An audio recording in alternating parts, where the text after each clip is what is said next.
जय श्री कृष्णा। राधे राधे। कैसे हैं आप सब? उम्मीद करती हूँ अच्छे होंगे और ठाकुर जी की कृपा आप सब पर बनी रहे। तो चलिए शुरू करते हैं वीडियो। तो आज की वीडियो में लेकर आई हूँ श्री कृष्ण के आने से पहले की वीडियो, यानी कि वासुदेव और देवकी के विवाह से रिलेटेड वीडियो में लेकर आई हूँ आपके सामने। तो अगर वीडियो पसंद आए तो लाइक कीजिएगा, कमेंट कीजिए, वीडियो को ज़्यादा से ज़्यादा शेयर कर दीजिएगा। तो चलिए शुरू करते हैं वीडियो। सूरसेन के पुत्र वासुदेव देवकी को ब्याह कर अपनी नवपरिणीता पत्नी के साथ रथ पर चढ़कर अपने घर जा रहे थे। देवकी के पिता देवक ने प्रचुर दहेज दिया था, क्योंकि वह अपनी पुत्री को अत्यधिक चाहते थे। उन्होंने सैकड़ों रथ दिए थे जो पूर्णतः सर्वमंडित थे। उस समय उग्रसेन का पुत्र कंस अपनी बहन देवकी को प्रसन्न करने के लिए वासुदेव के रथ के घोड़ों की राज स्वेच्छा से अपने हाथ में लेकर हाँकने लगा था। वैदिक सभ्यता की प्रथा के अनुसार जब कन्या का विवाह होता है तो उसका भाई अपनी बहन तथा अपने बहनाई को उसके घर ले जाता है। नवविवाहिता कन्या को अपने पिता के परिवार का बिछो न खले, इसीलिए भाई उनके साथ तब तक रहता है जब तक वह अपनी ससुराल पहुंच ना जाए। देवक ने जो पूरा दहेज दिया था वह कुछ इस प्रकार था। स्वर्ण हारों में मंडित 400 हाथी, 14,000 सुसज्जित घोड़े और 1600 रथ। उसने अपनी पुत्री के साथ जाने के लिए 200 सुंदर बालिकाएं भी भेजी थी। क्षत्रियों की विवाह प्रणाली, जो भारत में अब भी प्रचलित है, बताती है कि जब क्षत्रिय का विवाह हो तो दुल्हन के अतिरिक्त उसकी कुछ दर्जन तरुण सहेलियां भी राजा के घर जाएं। रानी की अनुचारियां दासी कहलाती हैं, किंतु वास्तव में वे रानी की सहेलियों की तरह कार्य करती हैं।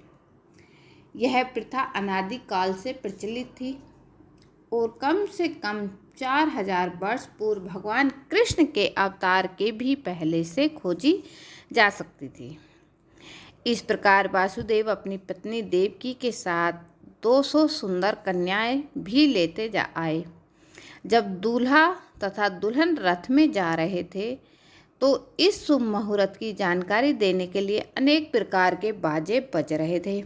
शंख, बिगुल, ढोल तथा मृदंग एक साथ मिलकर मधुर संगीत की ध्वनि उत्पन्न कर रहे थे। शोभा यात्रा अत्यंत ही मनोहर ढंग से निकाली जा रही थी। कंस रथ को हाँक रहे थे। तभी आकाश से अचानक एक आश्चर्यजनक ध्वनि गूंजी, जिसने विशेष रूप से कंस को उद्बोधित किया कि हे कंस, तुम कितने मूर्ख हो। तुम अपनी बहन तथा बहनोई का रथ हाँक रहे हो, किंतु तुम यह नहीं जान रहे कि तुम्हारी इसी बहन की 8वीं संतान तुम्हारा वध करेगी। कंस भोजवंशी उग्रसेन का पुत्र था। कहा जाता है कि कंस समस्त भोजवंशी राजाओं में से सर्वाधिक आसुरी था। आकाशवाणी के सुनते ही उसने देवकी के केस पकड़ लिए और उसे अपनी तलवार से मारना चाहता था।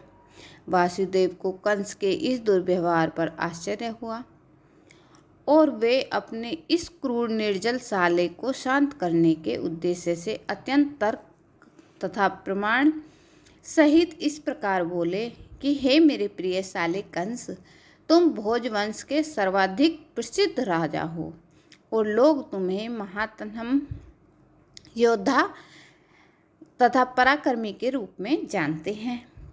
आखिर तुम इतने क्रुद्ध क्यों हो गए हो कि अपनी ही बहन को उसके विवाह के शुभ अवसर पर मारने के लिए उद्यत हो? तुम अपनी मृत्यु से इतने भयभीत क्यों हो? मृत्यु तुम्हारे जन्म के साथ ही उत्पन्न हो चुकी है और जिस दिन तुमने जन्म ग्रहण किया था उसी दिन तुम्हारी मृत्यु का भी प्रारंभ हो गया था। मान लो कि तुम 24 वर्ष के हो। इसका अर्थ यह हुआ कि तुम पहले 24 वर्ष मर चुके हो। तुम हर पल हर क्षण मर रहे हो, तो फिर तुम मृत्यु से इतना क्यों डर रहे हो? अनंत मृत्यु अवश्यम्भावी है। तुम चाहे आज मरो या फिर 100 वर्ष के बाद मरो, तुम मृत्यु से तो बच नहीं सकते। तो फिर मृत्यु से इतने क्यों डरते हो? वास्तुतः मृत्यु का अर्थ है इस वर्तमान शरीर का विनाश। जैसे ही यह वर्तमान शरीर कार्य करना बंद कर देता है और भौतिक प्रकृति के पंच तत्वों में मिल जाता है, तो शरीर के भीतर की आत्मा शरीर के वर्तमान कर्मों तथा उनके फल के अनुसार दूसरा शरीर ग्रहण कर लेती है। यह मनुष्य के सड़क पर चलने के समान है। मनुष्य अपना पांव आगे बढ़ाता है और जो ही उसे विश्वास हो जाता है कि उसका पांव ठोस भूमि पर पड़ा है, तो वह दूसरा पांव उठाता है। इसी प्रकार यह शरीर भी एक के बाद दूसरे शरीर में बदलता रहता है और आत्मा देहांतर करती रहती है। देखो ना, कितनी सतर्कता से पौधे का कीड़ा एक टहनी से दूसरी में जाता है। इसी प्रकार जब उच्च अधिकारी यह निर्णय लेते हैं कि अगला शरीर कैसा हो, तो जीव अपना शरीर बदल देता है। तब तक जीव इस भौतिक संसार में वृद्ध रहता है, तब तक उसे एक के बाद दूसरा भौतिक शरीर ग्रहण करना होता है। उससे अगला शरीर उसके इस जीवन के कर्मों तथा उनके फलों के अनुसार प्रकृति के नियम द्वारा प्रदत्त होता है। यह शरीर स्वप्नों में देखा जाने वाले शरीरों में से किसी एक के ही समान होते हैं। सोते समय स्वप्न में हम अपनी मानसिक सृष्टि के अनुसार अनेक शरीर रचना करते रहते हैं। हम पहले से स्वर्ण देखते हैं। हम पहले से ही स्वर्ण देखते रहते हैं और पर्वत भी। अतः स्वप्न में